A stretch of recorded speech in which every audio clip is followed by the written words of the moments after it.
Selamat pagi, salam sejahtera buat kita semuanya.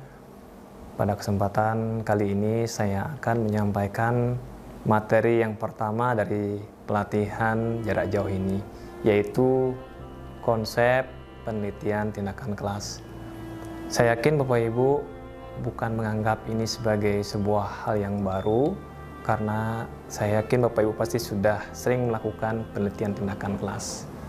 Baik, untuk lebih efektifnya kita mulai dari yang pertama, yaitu kompetensi dasar.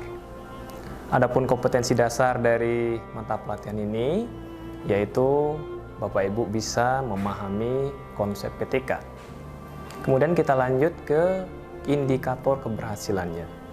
Adapun indikator keberhasilannya yaitu yang pertama, kita mengharapkan Bapak Ibu bisa mendeskripsikan konsep PTK. Kemudian yang kedua, menjelaskan prinsip PTK. Selanjutnya menjelaskan prosedur PTK, dan yang terakhir menjelaskan karakteristik PTK.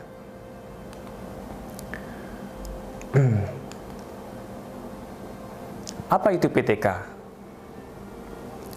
Ya, sekarang kita akan melangkah lebih jauh tentang definisi PTK. PTK berasal dari kata yang pertama ada penelitian. Penelitian itu bisa kita artikan sebagai penyelidikan. Kemudian ada tindakan ya. Tindakan itu artinya ada perlakuan, ada treatment yang kita berikan selama pembelajaran. Kemudian selanjutnya ada kelas.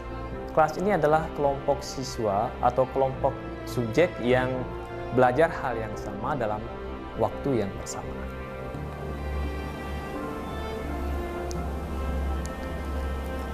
Maka dari itu dapat kita katakan bahwa PTK itu adalah penelitian yang bersifat reflektif, berupa pelaksanaan tindakan tertentu untuk meningkatkan kualitas praktek pembelajaran di kelas.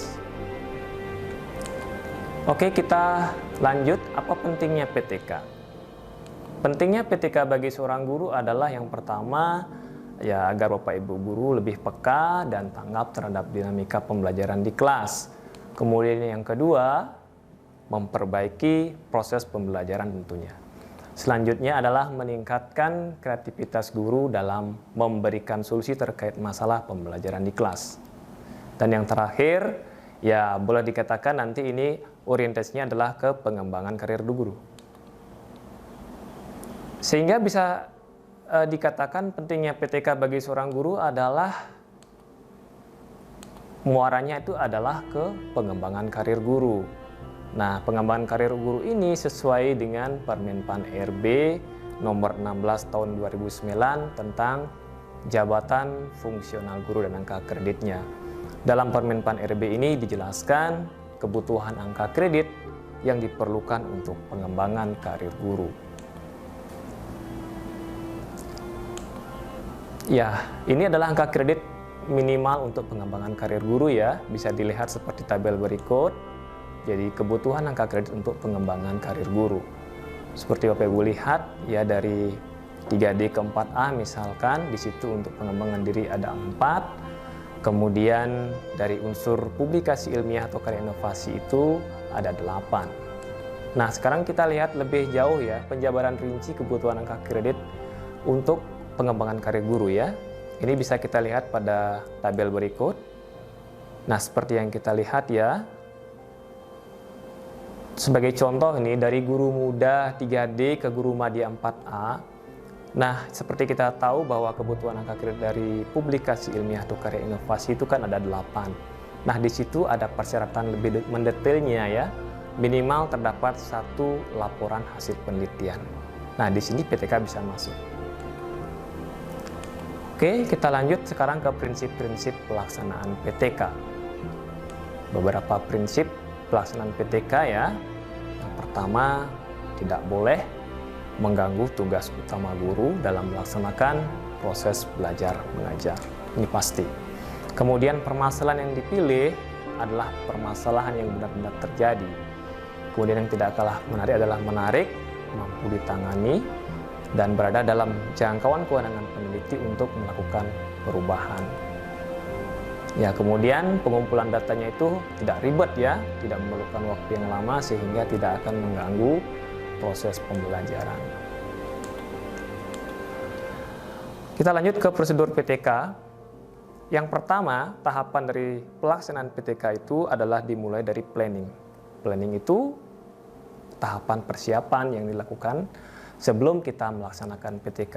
Apa saja yang harus disiapkan? Yang pertama tentu harus RPP disiapkan dulu. Kemudian bahan ajar, media, lembar kerja terbimbing, kemudian instrumen ya. Instrumen ini adalah alat untuk mengukur ketercapaian dari sebuah pelaksanaan tindakan. Yang kedua ada namanya acting. Acting itu adalah tahap pelaksanaan. Dalam pelaksanaan ini kita akan melaksanakan tindakan berdasarkan model yang sudah kita pilih ataupun berdasarkan media yang sudah kita pilih, dan ini sudah tertuang secara rinci dalam RPP. Kemudian kita masuk ke tahapan selanjutnya, yaitu observing. Ini adalah tahapan mengobservasi dan mencermati kesesuaian pelaksanaan tindakan dengan rencana yang sudah kita buat. Observasi ini bertujuan untuk melihat apakah ada penyimpangan yang membuat belum optimalnya hasil yang kita harapkan. Hal-hal yang kita amati itu diantaranya apa? Yang pertama, aktivitas tindakan guru yang diobservasi. Kemudian yang kedua adalah aktivitas belajar peserta didik. Masuk ke tahapan yang keempat, yaitu reflecting. Jadi pada tahapan kita mencermati hasil yang sudah kita dapat, kita refleksikan, kemudian hal-hal apa saja yang menghambat sehingga perubahan yang kita harapkan mungkin belum terasa optimal, maka di sini perlu perbaikan lagi, perlu disempurnakan lagi, dan ini akan muncul pada perencanaan di siklus berikutnya. Kita lanjut ke karakteristik PTK. Apa saja yang menjadi karakteristik PTK? Nah ini ya, yang pertama inquiry reflective. Artinya PTK ini berasal dari permasalahan real, permasalahan pembelajaran real ya. Jadi kegiatan PTK ini berdasarkan pelaksanaan tugas dan tindakannya ini adalah untuk menemukan masalah. Kolaboratif. Jadi ada unsur kerjasama yang harus dimunculkan di sini, pola kerjasama antara guru sebagai peneliti dengan teman sejawat yang memahami bidang yang dikaji, kemudian pada akhirnya nanti menemukan satu persepsi untuk persamaan persepsi dalam penentuan tindakan.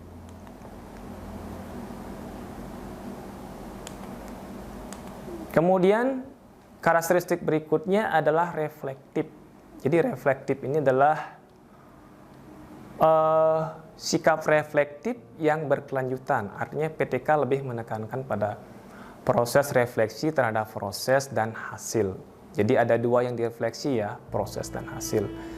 Tidak hanya hasil saja yang direfleksikan, tetapi juga prosesnya harus include di dalamnya. Kira-kira di bagian mana dari tahapan tindakan yang kita lakukan itu yang masih harus diperbaiki sehingga kita bisa mendapatkan hasil yang lebih maksimal. Nah, itulah yang kemudian dimunculkan pada planning siklus berikutnya. Baiklah Bapak Ibu, kurang lebih itu hal-hal yang dapat saya sampaikan tentang konsep penelitian tindakan kelas. Tetap semangat dan terima kasih.